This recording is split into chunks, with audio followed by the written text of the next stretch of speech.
Belonging doesn't require sameness, it requires responsibility. The problem when you treat visibility as value is that a community can be very, very active. There can be multiple posts a day, multiple comments a day, multiple reactions a day, right?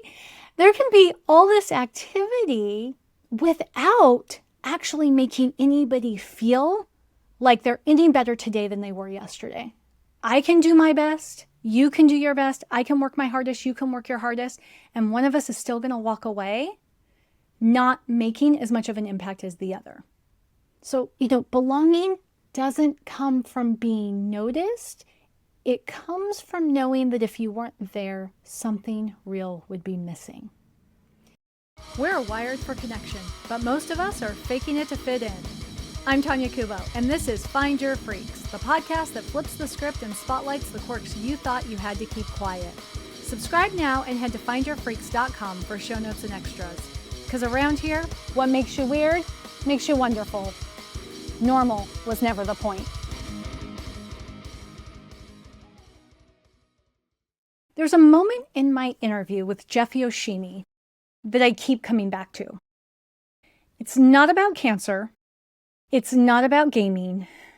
It's not even about the science. Although, trust me, that episode, plenty of science in there. But what keeps bubbling up for me is actually a little bit more uncomfortable. And I would say that instead of boiling front of my brain, it's really much more quiet, simmering kind of in the background of my head. But I keep chewing on it. In fact, it's taken me quite some time to be able to process it well enough to even sit down here and talk to you about it on the mic. So in my episode with Jeff, Jeff is a researcher, and he's a researcher whose wife battled cancer not too long ago. And so episode 16 is really about how her battle with cancer merged his professional, academic, and personal interests. And so in our episode, Jeff talks a lot about why games work, right? He had written a book called Gaming Cancer, specific to, how video games and video gamers could actually be the next people to find a highly effective treatment or cure to cancers. And so he talks about why games work. And a lot of the conversation is why people will spend hours solving impossibly complex problems inside a game, and yet completely ignore the problems that matter deeply in the real world, right? They're so focused in this gaming world, and they tune out everything else around them. And what he says, and it's almost in passing, is that people stay engaged when their effort actually changes something. And that has been keeping me up at night, because I talk a lot about belonging on this show. I talk a lot about belonging professionally. I talk a lot about belonging personally. I talk about inclusion. I talk about engagement and participation and showing up. I talk so much about that with our guests. Our guests talk about, what they're doing on that front. They talk about how they've seen, belonging and participation change and show up over the years. But very rarely do we answer the really hard question of, does anything you do here actually matter? Especially for those of us who spend a lot of our time in online communities. That's a really hard question, right? Does anything you do here actually matter? That question oftentimes never gets asked while we're busy asking questions like, are you welcome? Do you feel welcome here? What makes you feel welcome here? Are you feeling seen? A lot of times especially in the online space, we can get a little bit preoccupied with who likes our posts in an online community.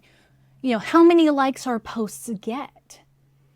But the deeper question that I want to talk about today is, does your presence change the system in any meaningful way? And for the basis of this conversation, we can talk about your presence in any space, in any system that comes to mind. Because sort of what I want to put on the table right now, and what I love about podcasts, right, is we can talk about right now. This is a snapshot in time. And we can all feel differently today than we did a year ago. And we can feel differently right now than we will a year from now. But what I want to put on the table is my belief that belonging doesn't scale when people are invited to participate. Belonging scales when people are invited to matter. When people feel like their presence and contributions make a difference, make an impact, can change things for the better, whether that's in a Facebook group, an online membership, or, an in-person community, social club, activist organization. When they feel like they can make a difference and what they are doing actually makes an impact on the outcome, that's when they feel like they truly belong. That's where belonging comes into play. And so today I want to unpack this in 2 parts for this episode. The first part is applicable. Like if you are interested in the title, Find Your Freaks, of this show, the first part's definitely going to apply to you. We're going to talk about what it really means and what it costs when communities confuse participation with contribution. Second part's a little bit more, I'll say insider speak for those of us who are professional community managers, right? So the second part of this episode, I want to talk about what that distinction, the distinction between participation and contribution, what that distinction demands of the people who are paid to design and steward communities, especially those who are not part of the groups that they've been hired to serve. Because I've been in that position myself, and it's delicate. And there's a lot of differing opinions on whether you should even do that or not, right? So let's start with the first half though, right? The divide between participation versus contribution. So in many communities, there's some mistake, and we'll just say, many communities in the general terms. And so we say many communities, we mean both the owners, the admins, the moderators, and even the members will mistake activity for agency. So, kind of participation has, I would say in, 2026, when I'm recording this episode, become the default definition of belonging. We have engagement metrics that reward your presence, but they don't necessarily reward your impact because impact's harder to measure, right? We can track whether you view a post, depending on the platform, we can track whether you view a post, whether you react to that post, drop in the hearts, whether you comment on the post, whether you share it, whether you send a direct message to the post creator, like all of that can be tracked and measured. What we can't necessarily track, at least not in a numerical sense, we can't track the impact that participation has. Okay, we can't draw a line directly to that heart you left affecting change, whether that's changing people's minds, changing people's behavior, or even changing the fabric of the community. And what ends up happening, because those engagement metrics, right, the likes, the comments, the shares, that sort of stuff in a community, because those can be tracked, we end up treating visibility as value, right? Because the more engagement a post gets on any platform, the more visible it is to other members. So this is true if you run an off social media community in Circle, Mighty Networks, what are the latest? Heartbeat, School, right? The more people who react and comment, the more that post gets surfaced into other members' notifications. It's just how it works. A little bit different on social media platforms like Facebook or LinkedIn, right? That also have an algorithm that feeds who sees what. But we know across the board, the more engagement, the more comments, likes, and shares a post gets, the more people see it. And the problem when you treat visibility as value is that a community can be very, very active. There can be posts, multiple posts a day, multiple comments a day. multiple reactions a day, right? There can be all this activity without actually making anybody feel like they're any better today than they were yesterday, or feel any more empowered to create a different and better tomorrow than they do today. And, what Jeff points out based on his research, right, his academic research, in addition to what he experienced as the spouse of somebody battling cancer, is that games have a high retention, right, of interest, of participation. Games retain people because their effort, the person's effort, the player's effort, actually produces consequence, right? If a gamer sits out of a game, right, they don't log into their game for weeks, months, years, when they go back, nothing has changed, right? It's frozen in the last time they put down their controllers. But every time they come back to the game, they move forward. They have a chance to make a different outcome. And in a lot of games nowadays, they are written so well. I mean, most of them are, better than a big screen movie. They're written and then even better than those old school choose your own adventure books, right? They're like a combination of the two, right? The gamer does this today and it makes something happen tomorrow, whereas if they would have done something entirely different, they would have changed the whole outcome.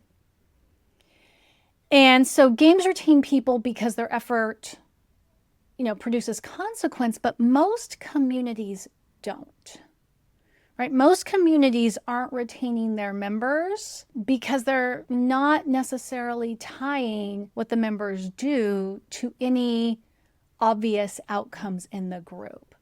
And part of that just happens to be because a lot of people who are running communities aren't professionals, right? They're just like interested in biodiversity, and so they start a native plant gardening group for people who live in their county. They're interested in food security, right? So they start a Facebook group that is focused on food distribution and public food pantries and the like. Or they're interested in a school issue, right? And so they're starting a community maybe in person that is focused on how to get a particular issue in front of the school board, how to maybe, get a proposed policy change, how to get backers for that change. They're not focused on getting people to come back meeting after meeting, session after session, by showing how everybody's participation made a difference. And so, I think the first thing we need to do is we need to address what the difference between participation and contribution is. Because I think we know it, but we don't know it, right? Because we use the words interchangeably. But participation is presence. And in many times, presence doesn't have to have any consequence, right? Because we're talking, think about a participation trophy, right? People like to make fun of participation trophies nowadays. Like, everybody gets a trophy, right? All the kids on the team get a trophy, whether they won the championship game or they didn't. And because, participation just says, were you here? Were you on the team and did you show up? Okay, here's your trophy. Now, this, if we're going to translate that into an online community space or a community space, right? It's examples look like liking, commenting on posts, voting in polls, attending events, right? That works in online communities and offline communities, right? Did you show up to the meeting at the Elks Lodge? Did you not show up to the meeting at the Elks Lodge? Did you log into Zoom? If the meeting was hybrid or entirely online, or did you not? Are you showing up in approved ways? That's participation. And though showing up is not easy, especially in in-person environment, talk to anybody who doesn't have a driver's license, talk to anybody who lives in a town that doesn't have public transportation, doesn't own a car, maybe has, fewer cars than driving adults in their household. Showing up in and of itself takes effort. But, when it comes to participation, you're showing up in very defined, specific ways. You show up online, you show up in person. And beyond the effort it takes to get there, participation is really safe. right? You just have to show up. You don't even have to talk. Just have to show up. And it's inclusive, right? Because anybody who can get there gets to be there, right? Gets to participate, right? You can have a room full of people. I went to a meeting not too long ago, and it was not in an Elks Lodge, but it was in that type of environment. And there were probably 30 chairs set up in the room, and 25 of them were taken. But you know what? During Q&A, only 3 people spoke, right? So participation, it's safe, it's inclusive, it's low risk. Nobody is going to make you do anything more than sit in your chair, whether we're talking sit in your virtual chair or sit in your in-person chair. And participation is pretty easy to scale if you think about it, right? All you need to do is have enough chairs in the room. Participation in an in-person event, it's the size of the venue that affects how many people can participate. In an online space, it's unlimited, unless the owner or the builder chooses to limit it. But contribution's a whole other ballgame, isn't it? Contribution is action that changes the system, even slightly, even incrementally. It answers the question, not were you here, but did what you did matter, right? Did you shape decisions? Did you help to solve a shared or collective problem brought up in the space? Are you, or did you, mentor other members? Did you help moderate or facilitate conversations between fellow members or between, the leadership team? I'm thinking in a civic club or organization, that hierarchy, between the leadership team and the general membership. Are you helping to build by growing the group or by ensuring that all members of the group know when the meetings are taking place and have every opportunity possible to show up and to offer their contribution? Are you the person who grabs the mic and says, da da da da da da da, I saw several hands in the back of the room. Would one of you like to speak up, right? Are you inviting additional contributions from other people who maybe aren't always called on or aren't always noticed? Do you carry responsibility for your part of the whole? And what I mean by that, there's an Aristotle quote that I always mix up, but right, it's like the whole is greater than the sum of its parts, right? Are you taking ownership and responsibility for your part in the collective? Or are you saying, well, I'm part of the collective, and if somebody else in the collective does a thing, I'll support that, right? Like somebody else can do it, right? We've all heard that, right? The anybody, somebody, nobody thing. When we think that somebody else is going to do it or anybody could do it, very often nobody does it. And so the difference between the two here is that participation is about inclusion. Inclusion is very important. We want to invite as many people to the table as we can, right? That's important, right? We are better together. We want to invite as many people to the table. But contribution is about trust, because you got to stick your neck out when you contribute. And trust is where belonging actually forms. So we think belonging comes from, I paid my membership dues, I signed a membership card, I added my name to a list. But it's really when we trust either the people or the process enough to make real contributions, to stick our neck out, to be vulnerable, to put forth some additional effort in affecting change. That is when undeniably we feel like we belong. So if that's where belonging lies, right? If belonging is really about contribution more than it is about participation, and people are so hungry for belonging. I mean, we hear that all the time. People talk about the loneliness crisis. I actually believe that we don't have a crisis of loneliness so much as we have a crisis of belonging. We have people who are in crowded rooms feeling like they don't belong there. And if people really want to belong, it's like, why don't they? Why is contribution rarer and harder than participation? And I think it's because, first, contribution introduces uneven impact. Okay, you and me can be side by side, and we can be working our hardest to make a difference. Let's just say, just to make things simple, right? We're having a discussion of signs, and I want the signs to be blue, and you want the signs to be yellow. And so I'm going to work really hard to make a case for the signs to be blue, and you're going to work really hard to make the signs yellow. And one of us is going to get our way. One of us is going to influence the whole to where we either end up with blue signs or we end up with yellow signs. Now, maybe it's because blue signs are cheaper than yellow signs.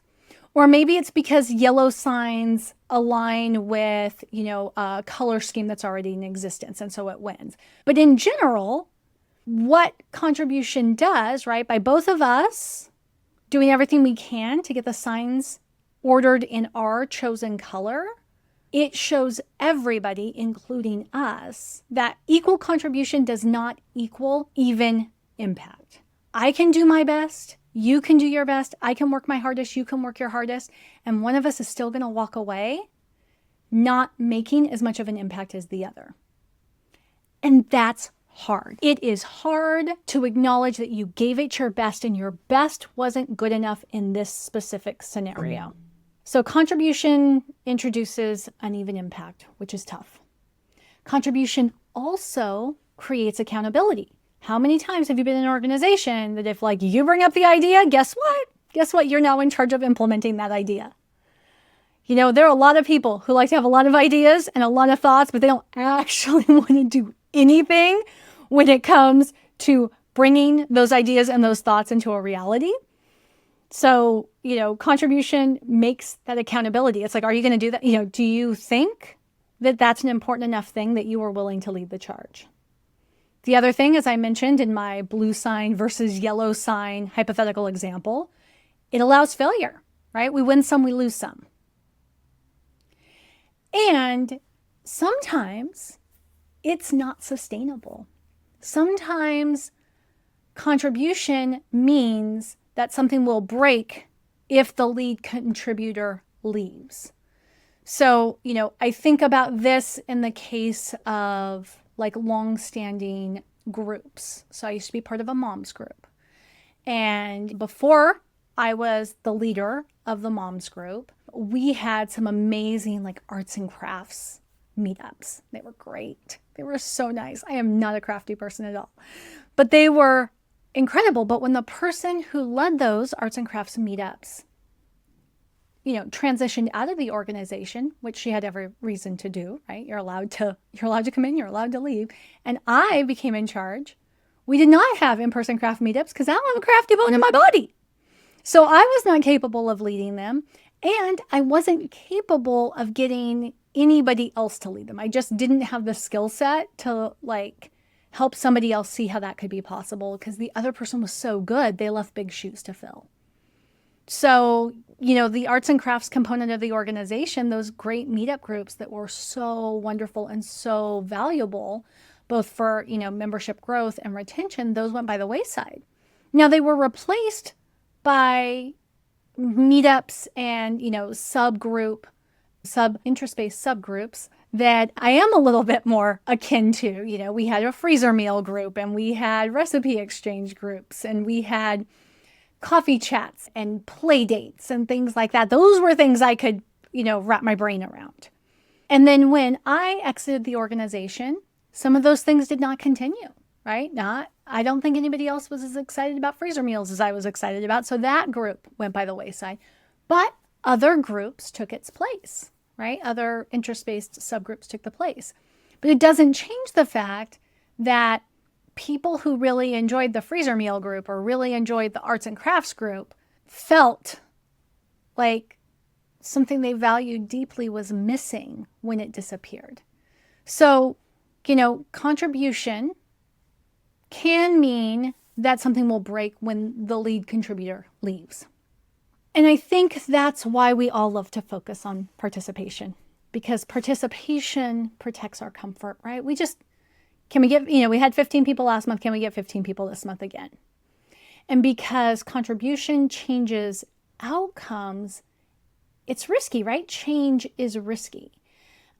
Back to what Jeff said, The issue with Jeff's wife having cancer wasn't so much the fact that she had an illness or a disease.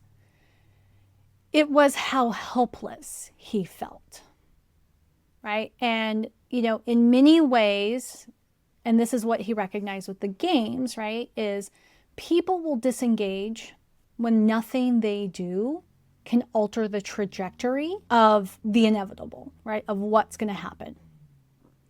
And so when we're looking at communities, and we see this all the time, right? Somebody comes into a community and maybe the community is shifting and they hang out a bit and they say, hey, maybe we should do this or maybe we should do that. And nothing happens. And then they leave, right? They leave because nothing they did or said changed the trajectory of the community in the place they wanted it to go. And if they feel helpless, right? If members feel helpless, if people feel helpless, that ends up oftentimes being a design failure of the community space than it is a motivation failure.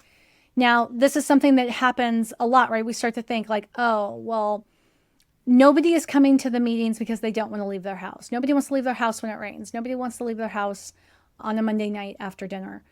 It's hard to compete with television. It's hard to compete with kids' sports games or, whatever, maybe if we're talking about an in-person event. But it's very rarely a lack of motivation that gets people to stop participating, to stop contributing. It's usually just the feeling of helplessness. Whether I'm there or not, nothing will change, right? The meeting is going to have the same 5 people talking, and they're going to be voting on the same stuff, doing the same stuff that they would be doing if I wasn't there. So my presence is irrelevant.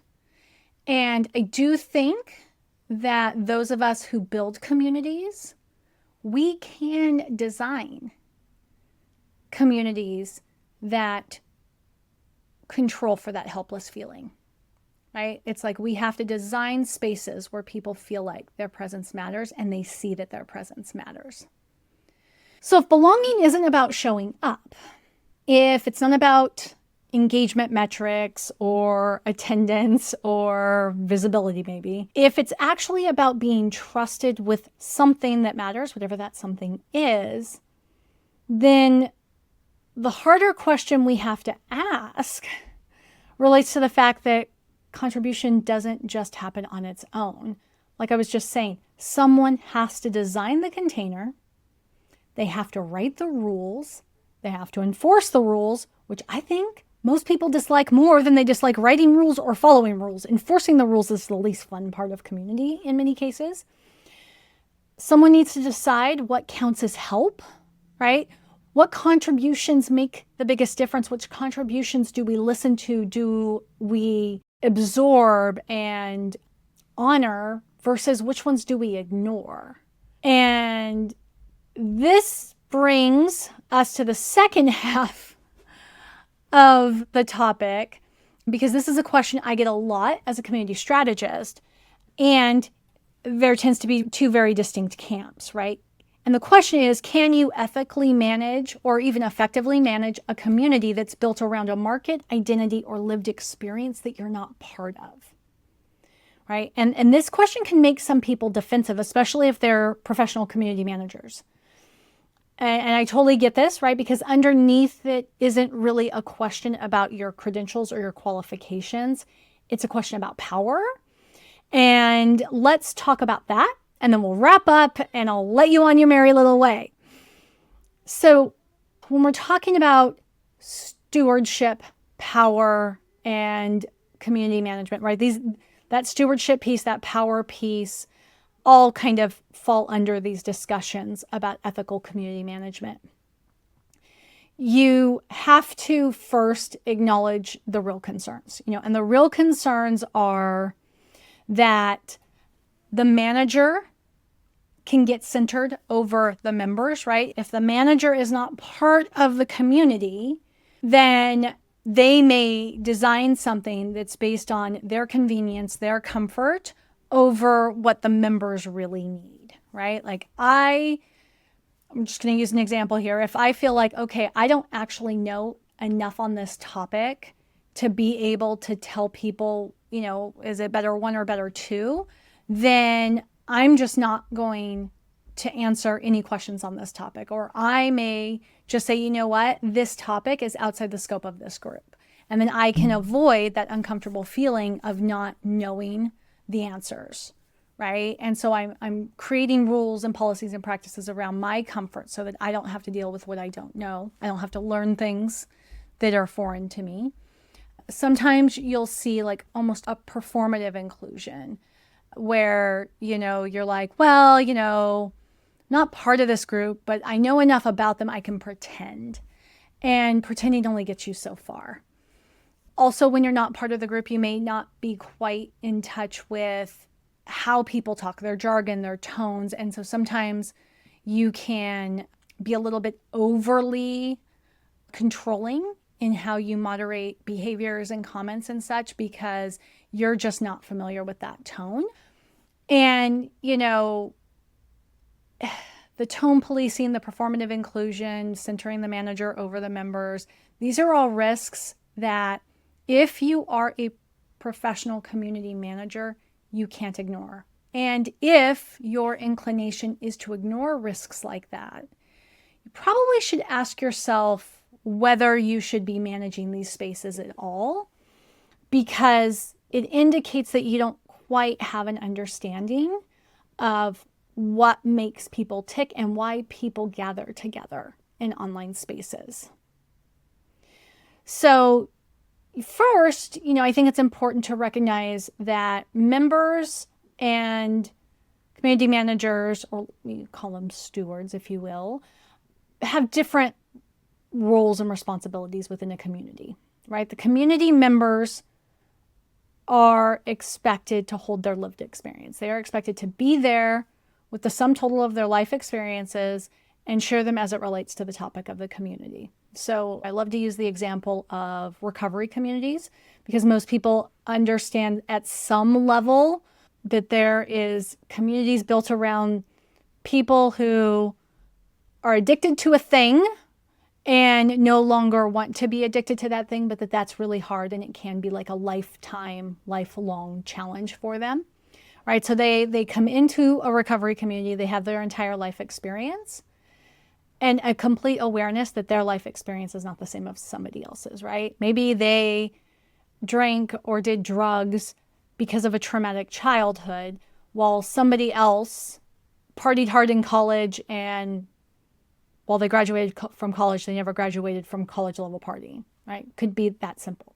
So everybody brings their lived experience into the situation and they hold space for their lived experience and use that lived experience to support others in the group to help them, to mentor them. The community members define the meaning of the group. As a professional community manager, I would love to tell you that I call all the shots in all the communities, but honestly, it is so much easier to get the right people in a community and let them help you to define the scope of the group and the boundaries of the group and to work together collectively as they define what the group means for them than it is for you to try to beat them in over the head with what you want the community to mean for them. The community members actually decide what mattering feels like, right? They know when they feel like they matter. And if you can help them put language around what that looks like and what that feels like to them, then you can help other people feel that way as well. But ultimately, they decide what mattering feels like for them. And then on the stewardship side, right, those of us who are community managers, we design the conditions for the contributions, right? We're there to facilitate the conversations and create the conditions under which they feel safe to participate. We're the ones who protect the pathways for agency. We're the ones who ensure that the power dynamic flows toward members, not against members.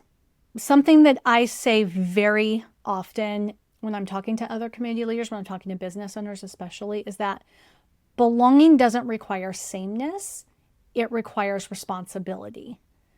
So let me give you a couple of examples of what that looks like in communities I've been in, right? So especially when we're talking about conditions for contribution, protecting pathways for agency, ensuring power flows toward members.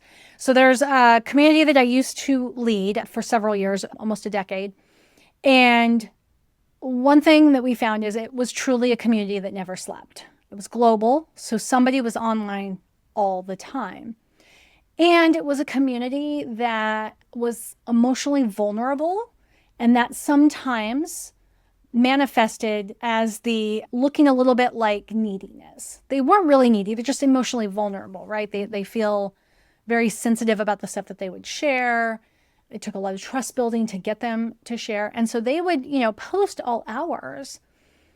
But, members would get offended if their post went a certain amount of time with no response, but then they saw somebody else's post get what they perceived to be instant response. And so one of the ways that we controlled for that, a condition that I designed for that specific community, is we had all posts held for admin approval. Now, we had to, this was a risk-benefit negotiation, because on one hand, you want people to write a post and immediately see it go up, right? There's satisfaction, like, oh, my post went through, it was seen, okay, I'll wait for somebody to respond. And sometimes people can respond immediately. But if that post gets put up and at the same time as 6 other people post, that post can get lost as well.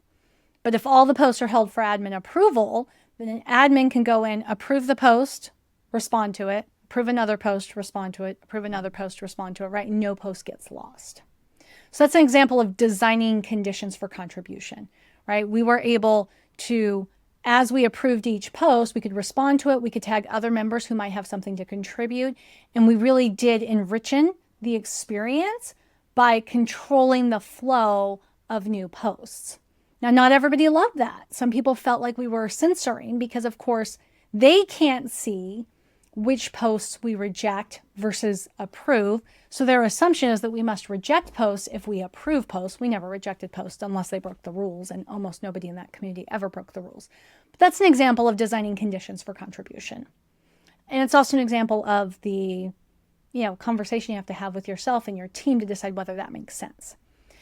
Protecting pathways for agency. This comes up a lot in communities that are around some kind of self-improvement. So if it's a weight loss community, if it's a clutter organization community, if it's a fitness community, if it's a parenting community, somebody may say that their child is really struggling at play dates and they're looking for solutions, but maybe they add in there that they don't make their child share, because in the real world, as an adult, you're not obligated to share your stuff, right? So they don't want to make their child share. And then somebody else comes in and talks about how you're going to raise a self-centered child because you haven't taught them to share. As a community steward or community manager, to protect the pathways for agency is to come in and say, we don't all parent the same here, which is perfectly okay. Part of what makes this group amazing is that all of us want the best for our children and are trying to raise the best humans possible, and we're all doing it in different ways.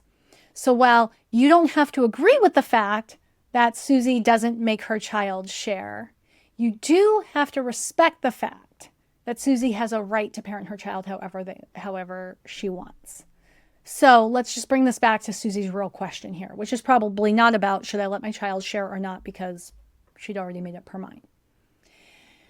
And then ensuring the power flows toward members is really about, top down versus bottom up communication. There was a community that I used to be involved in. I did not lead this community, and everything was very top down. It was like, nope, I am deleting this comment because I don't like it, and you can't do anything about that because I said so. There was never any time, or I would even go so far as respect given to members to explain why admin team made the decisions that they made, to explain why this post stayed up but this post went down, because the owner of the community was very much like, you are a guest in my space. This is not our space. This is not your space. This is my space. You are a guest here. And if you don't like it, leave. And people left, right? As they would. But, a different approach is to say, to create an environment where even if your members, even if it's not a true democracy, right? Your members can't vote on everything. There is at least a power dynamic in place where they feel like they can contribute, make a difference, affect change. Even if it's as simple as, help us decide our theme for the upcoming month. That can be that easy.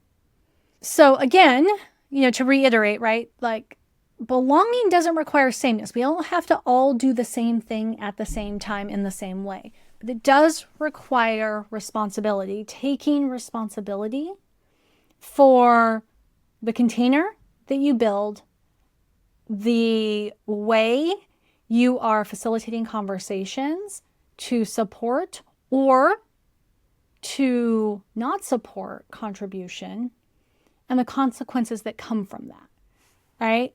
Going back to Jeff Yoshimi in episode 16, right? He didn't claim to be the end-all be-all authority on cancer, on gaming, or on using video games to potentially come up with treatments or cures for cancer.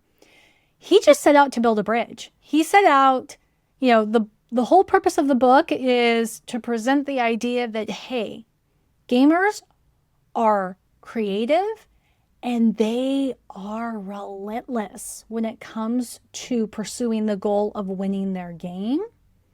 What if we built a bridge between medical science and gaming and gave gamers the opportunity to see how doing what they do best, solve complex problems within a game atmosphere, how that could actually influence and change modern medicine or medical science. He also built the bridge by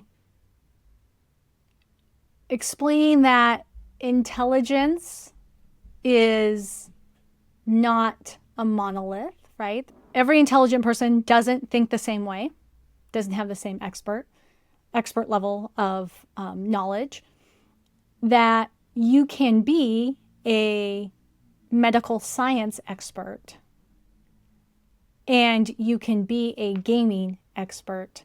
And using your expertise in gaming, even if you don't have a ton of knowledge on the medical science front, could lead you to contributing to a cure or a treatment.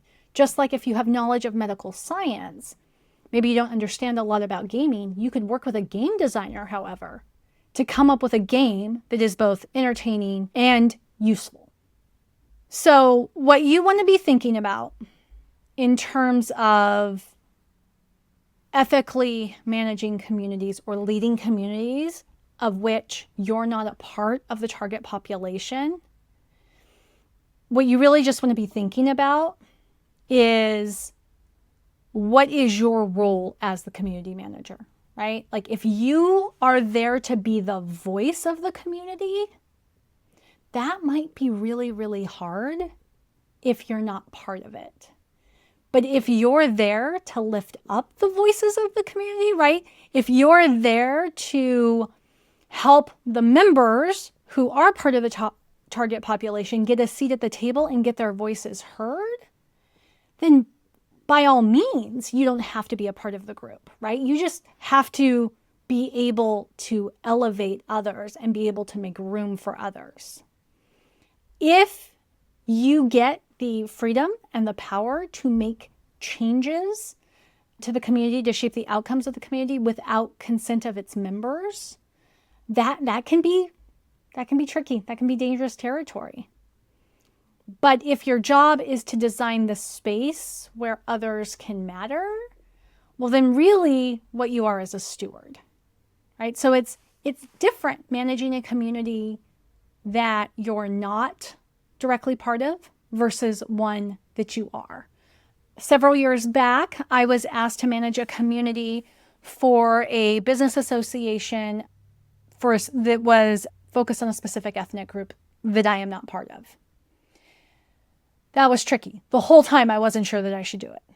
In fact, I was like, I could make some recommendations for people who are part of the same ethnic group. And, I think maybe it would be better if they ran it.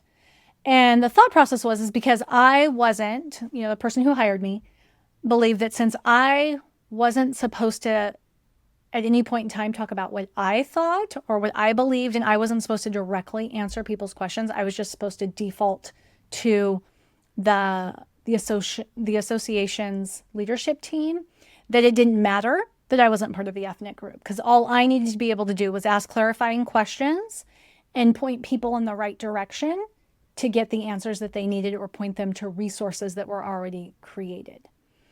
And I will say that person, the person who made that decision wasn't wrong, right? That made total sense. But what became very tricky in it is figuring out how to do that dance when I look like I look. And anybody who saw me, who saw my profile picture, could see that I was not part of that ethnic population. It is something, after I wrapped up that engagement, I was like, yeah, I'm never doing this again. And it's not because it was hard. It's not because it was outside of my skill set in terms of what was being asked of me from a stewardship perspective. It was just, it didn't make sense. It was like, with as much as this association focuses on this one ethnic population, they really need to invest fully soup to nuts in having all community touch points, all membership touch points, be with people who are part of that ethnic population. Okay, so to sum up, managing a community you don't belong to isn't necessarily a problem. The problem comes if you forget who it belongs to, right? So in this case of the business association that was focused on a specific ethnic group, I never forgot who that community belonged to. So I didn't have a problem managing it. I just would agree and would say that they would have been better served by somebody who was a little bit more in line with what the focus is of the group. But when it comes to a fitness group, when it comes to a school group, I mean, this happens a lot of times, right? You're hired to run an alumni group and you're not an alumni of the school, or you are hired to host or run a community for association members, and you're not part of the association, or you're not part of the profession that association supports or represents. That's okay, because all you need to do is learn about the association, learn enough about what matters to its members to effectively steward the community. Where you get in trouble is when you forget that it is their community and not your community, right? You are a steward. You are not the owner. You cannot supersede the members and their needs for the community to truly serve them. So here's where I want to leave you, because this one's kind of long, right? Where I want to leave you is this, is that belonging, I'll keep saying this, is not sameness, right? Belonging does not mean we all look the same, do the same, feel the same. Belonging isn't consensus. It's not that we all agree. And it's not always comfort, although comfort's nice, right? The communities that change people, change our real lives, right? Sometimes change the world, are not the ones where everyone feels included all the time. They're the ones where people are trusted with something that matters, and people trust that what they do matters. So if you're part of a community right now and you feel yourself drifting, I would bet it's not because you don't care. But ask yourself, right? But I would bet it's not because you don't care. It's because you feel like nothing you do seems to change anything. And what I want you to hear is that that is not your personal failure. That's a design problem, right?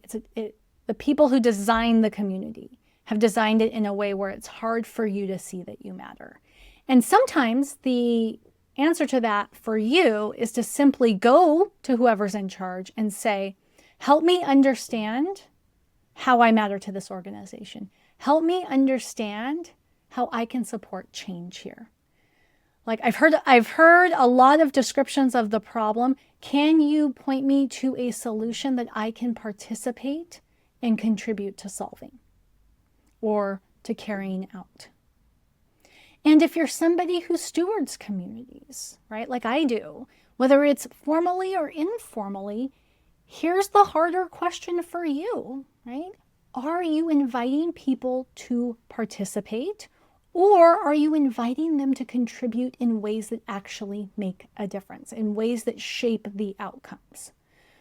Are you focused on protecting comfort, your comfort, maybe the community owner's comfort, maybe the comfort of the curmudgeon-y members? Every group has a curmudgeon-y member here or there. Or are you protecting the meaning of your community, what it really stands for, what it was designed to do, designed to be?